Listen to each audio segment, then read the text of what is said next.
Hola, muy buenos días, buenas tardes, buenas noches, dependiendo de la hora a la que estén viendo este video. Mi nombre es Leslie Vallardo, fundadora de LB Consultorías, y mi misión con este canal es poderte apoyar con contenido de valor para que logres ser el o la profesionista de éxito que tanto quieres ser. Recuerda que si eres nuevo o nueva en el canal, te invito a suscribirte, ya que semana a semana estamos subiendo videos acerca de calidad, seguridad industrial, medio ambiente y desarrollo organizacional. Sin más, comenzamos. El día de hoy veremos la norma oficial mexicana, la NOM 032 de la STPS 2008, la cual nos habla acerca de seguridad para minas subterráneas de carbón. Vamos a ver principalmente los requerimientos, qué puntos nos va a solicitar en este caso el gobierno, la STPS, en caso de una auditoría, qué puntos nos van a evaluar y qué puntos van a ser en su caso pues factores de incumplimiento y por lo tanto van a ameritar algún tipo de sanción económica.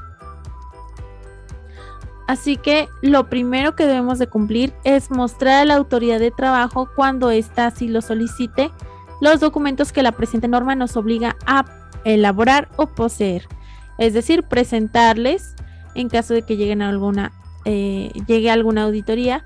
Hay que presentar los documentos que vamos a mencionar. Hay que prohibir a menores de 18 años y mujeres gestantes o en periodo de lactancia que laboren en el interior de las minas subterráneas.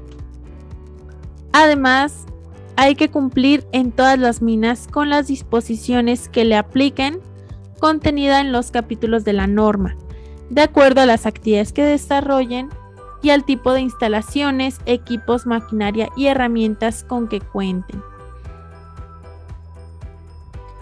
Además, hay que realizar un reconocimiento de las condiciones seguras de las frentes de trabajo en el interior de la mina. Esto se debe de realizar antes del inicio de las actividades de cada turno de trabajo. ¿Para qué? Pues para garantizar la seguridad de los trabajadores que van a laborar. Este reconocimiento debe de considerar al menos las condiciones de ventilación, de fortificación del equipo y de polveo. ¿Sí? Todo esto es lo que se va a revisar antes de ingresar a trabajar y debe de realizarse por una persona experta. Además, la persona que realice el reconocimiento en su caso debe de dar autorización para el inicio de los trabajos de turno correspondiente. De los reconocimientos realizados se debe de llevar un registro en medios impresos o electrónicos y conservarlo por lo menos 12 meses, es decir, diariamente pues vamos a hacer estos reconocimientos, ¿no? Tanto si hay turno de día y turno nocturno. Entonces lo vamos a realizar, a llevar a cabo, y también vamos a realizar o llevar a cabo algún tipo de registro, documento, en el cual pues se lleve a cabo el registro justamente pues de lo observado. ¿Sí? Vamos a escribir, a redactar pues lo que se observó al inicio de esa jornada. Y obviamente pues conservarlo como información documentada al menos 12 meses. El siguiente punto es proporcionar a todos los trabajadores, incluyendo los de nuevo ingreso, capacitación y adiestramiento para realizar sus actividades en condiciones de seguridad. También se deberá ser proporcionada cada vez que cambien los procesos de trabajo, los equipos que utiliza el trabajador o su actividad habitual, para fin de acreditar la capacitación y adiestramiento proporcionado. Se debe de exhibir la correspondiente constancia de habilidades laborales o DC3. Es imprescindible el tema de la capacitación. Por lo tanto, pues aquí la autoridad nos va a revisar que contemos con las constancias de habilidades laborales o DC3, de que realmente capacitamos a nuestros colaboradores en materia. Además, hay que informar al menos una vez por año a todos los trabajadores acerca de los riesgos a los cuales están expuestos y de forma particular a los relacionados con las actividades que estén desarrollando, De esta información proporcionada se debe de llevar un registro con la fecha en la cual se les dio la información, el nombre del trabajador, su puesto, además del nombre del instructor. Este registro se debe de realizar también por medios impresos o electrónicos y conservarse por lo menos por 12 meses. Además, hay que proporcionar a los trabajadores que no realicen actividades dentro de las minas subterráneas, pero que deban de ingresar a ellas por alguna u otra razón, así como a otras personas que ingresen a las mismas, información general relacionada con la seguridad y salud en el trabajo y sobre los riesgos a los cuales se van a ver expuestos. Hay que conservar estos registros de forma impresa o electrónica por lo menos hasta 12 meses.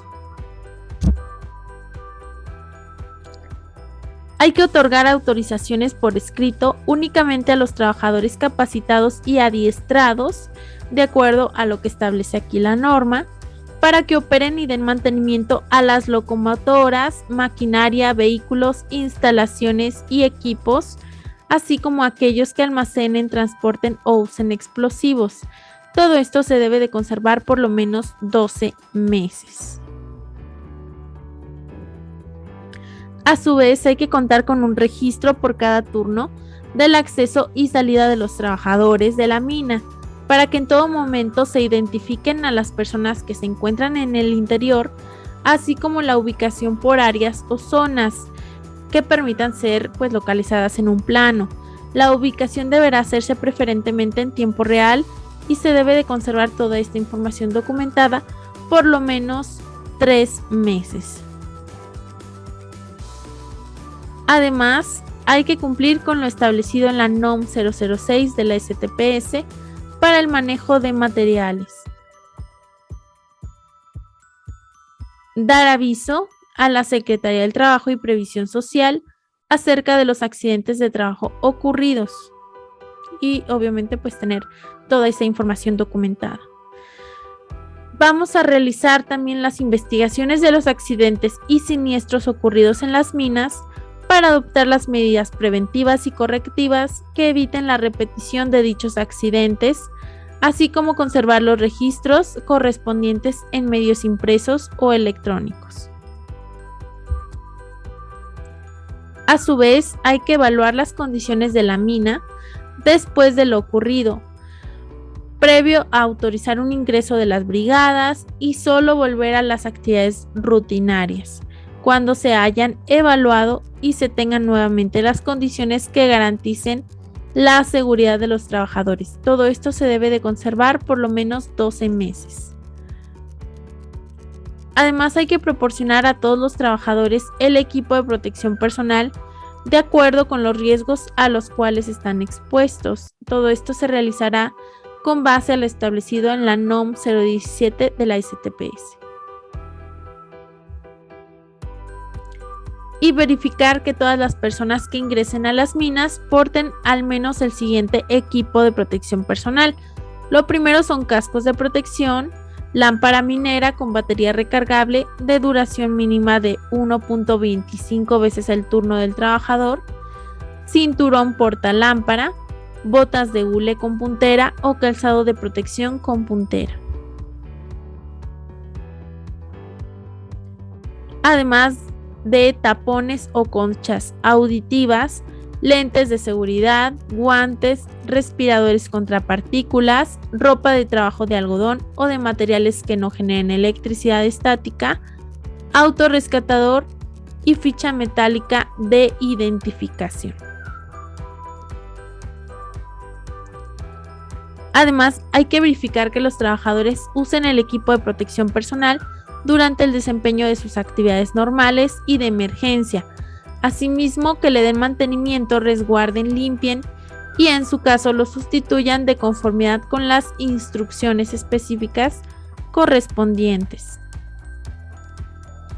Hay que contar con las hojas de datos de seguridad de todas las sustancias químicas peligrosas que se utilicen. Además, hay que identificar los depósitos, recipientes y áreas que las contengan o a sus residuos. además de comunicar sus peligros y riesgos a todos los trabajadores que estén expuestos a ellas, de acuerdo a lo establecido en la norma oficial mexicana, la NOM 018 de la STPS. A su vez, vamos a contar al menos con una comisión de seguridad e higiene que se constituya, sea capacitada, programe sus actividades y funciones de conformidad con lo que se establece en la norma oficial mexicana, la 019 de la STPS. Vamos a dar seguimiento a las recomendaciones emitidas en las actas de recorrido de las comisiones de seguridad e higiene y cumplir con lo establecido en la NOM 020 de la STPS para el funcionamiento de los recipientes sujetos a presión y generadores de vapor o calderas. Además, vamos a cumplir con lo establecido en la NOM 026 de la STPS para toda la señalización que se refiere a la presente norma y para la identificación de tuberías que conduzcan fluidos en su caso. Además, conservar toda esta información documentada acerca de los exámenes médicos, tanto de ingreso, iniciales, y periódicos de los trabajadores ocupacionalmente expuestos. Todo esto lo vamos a realizar de acuerdo a las actividades que desempeñen cada uno de ellos y vamos a darle seguimiento a su salud. Al menos se deben de realizar estas revisiones: tele de tórax, audiometría y espirometría. Vamos a contar con servicios preventivos de seguridad y salud en el trabajo que realicen las funciones descritas también en la norma oficial mexicana, la NOM 030 de la STPS. Y contar con un análisis de riesgos potenciales permanentemente actualizado, disponible para los trabajadores. Este debe de ser aprobado y firmado por el patrón y por los servicios preventivos de seguridad y salud en el trabajo. Estos análisis de riesgos potenciales se deben de realizar por áreas, procesos y actividades en toda la mina y debe de contener lo siguiente: 1. El análisis de las áreas de trabajo. 2. La identificación de los trabajadores y sus actividades por puesto de trabajo, tanto en condiciones normales como de emergencia. 3.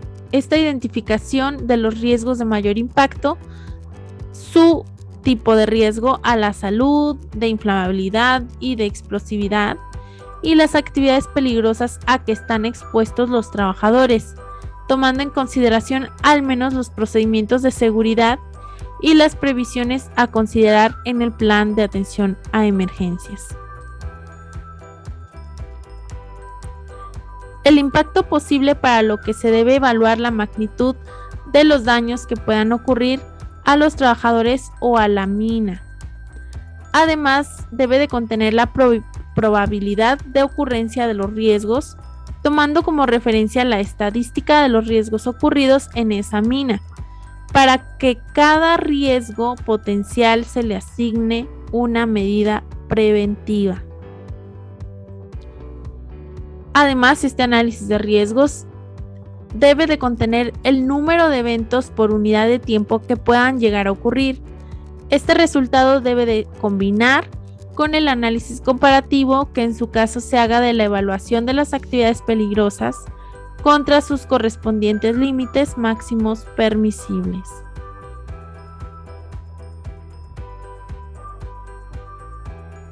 Además de la jerarquización de los riesgos en función de su probabilidad de ocurrencia e impacto posible, y la propuesta de los procedimientos y condiciones de seguridad y salud en el trabajo a implementar para el control de los riesgos detectados. Es importante designar responsables de la integridad y salud de sus trabajadores y de la de terceros en el desempeño de sus actividades. Esto también el patrón va a ser el responsable a final de cuentas en caso de que alguna situación se pueda presentar. Por lo tanto, debe de ejercer liderazgo a fin de que todos y cada uno de los que colaboran pues puedan evitar accidentes de trabajo y puedan realizar las actividades de una forma más idónea.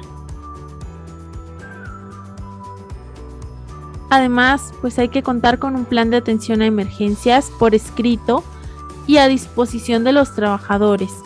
Este plan de atención a emergencias debe de contener la integración de una o más brigadas o cuadrillas para combatir emergencias como incendios, explosiones, inundaciones, derrumbes y desprendimientos instantáneos de gas y carbón. Además, debe de incluir nombre, puesto, turno, funciones y responsabilidades de sus integrantes. Estos procedimientos deben de ser de alerta y alarma de la emergencia, donde se indiquen los medios que utilizarán las personas para dar aviso de la emergencia y a quién o dónde debe dirigirse después de dar la alarma. A su vez, debemos de contar con estos procedimientos de atención de la emergencia, evacuación de la mina, primeros auxilios, rescate y salvamento, coordinación de las brigadas de mina con las otras brigadas externas, control de acceso a la mina y reingreso a la mina. Deben de existir al menos 2 sistemas de alarma totalmente independientes de alarma de emergencia, que sean redundantes.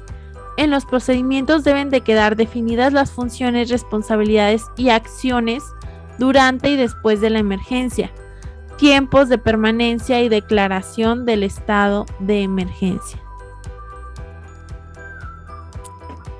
Además, hay que tener un programa de revisión del equipo y materiales requeridos para cada una de las brigadas o cuadrillas, para que en todo momento se encuentren en condiciones de uso y en buen estado para su operación.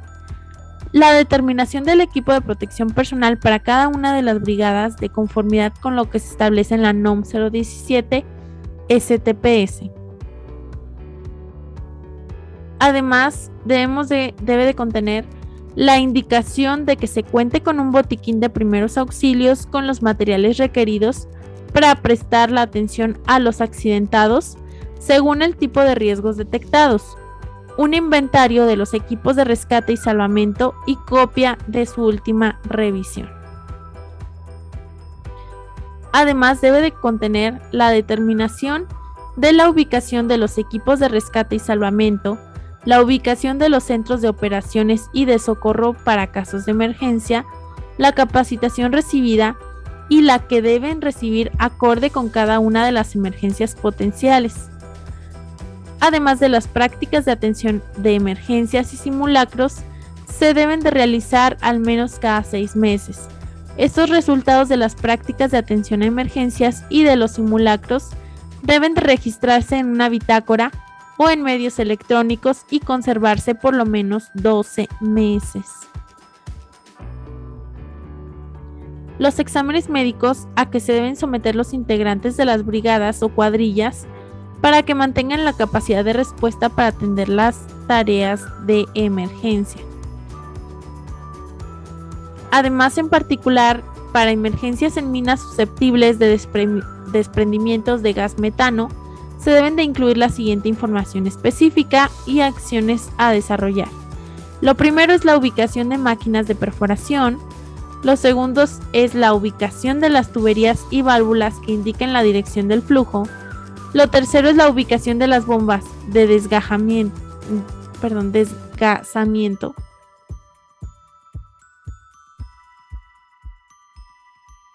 Lo tercero es la ubicación de las bombas de desgasamiento. Lo cuarto es la ubicación del equipo de monitoreo de gas metano y su registro. Lo quinto es la descripción general del sistema de alarma a utilizar. Y el sexto es la ubicación y descripción de otros medios de comunicación para la transmisión de mensajes de advertencia a otros lugares de trabajo que puedan correr peligro a raíz de un escape de gas metano en una zona determinada. Además, debe de contemplar los tipos de primeros auxilios inmediatos que deben brindarse a los accidentados, los mecanismos de transporte y evacuación de los heridos, los procedimientos para responder a la emergencia y los medios para rescatar a las personas accidentadas o atrapadas. Además de los procedimientos de evacuación, la planeación y coordinación de la intervención de los servicios de emergencia ajenos al centro de trabajo y la descripción del equipo y materiales para controlar la emergencia. Además, la norma nos va a requerir procedimientos de alerta y alarma por emergencia. Deben contener para cada tipo de emergencia al menos los siguientes criterios para activar la alarma y para aplicar acciones inmediatas. Lo primero es, para activar la alarma, debemos de advertir de inmediato al supervisor más próximo de la condición detectada. Lo segundo es que cuando la persona que advierta la emergencia en sus inicios y esté capacitada para combatirla, si es posible, intente atacarla y comunique el hecho con la mayor rapidez posible al supervisor más próximo. Además, se deben de seguir las instrucciones para activar la alarma y responder ante la emergencia.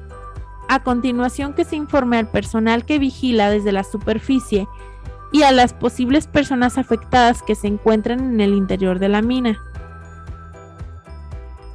Para aplicar las acciones inmediatas en caso de incendio, que cuando se ordene, todos los trabajadores sean evacuados inmediatamente de todas las áreas amenazadas por la emergencia. Solo se debe de permitir en su caso que se queden aquellas que deban permanecer para controlar o combatir la emergencia.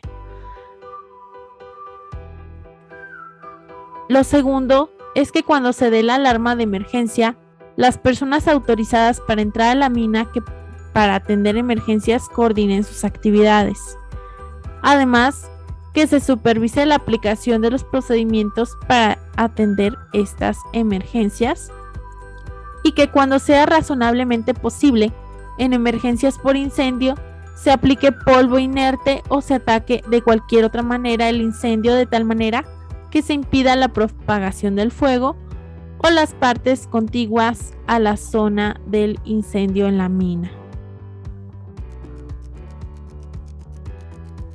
Además, la norma nos solicita que hay que contar con un estudio que garantice que con los autorrescatadores con que cuentan los trabajadores desde el punto más alejado de la mina es posible salir hasta la superficie.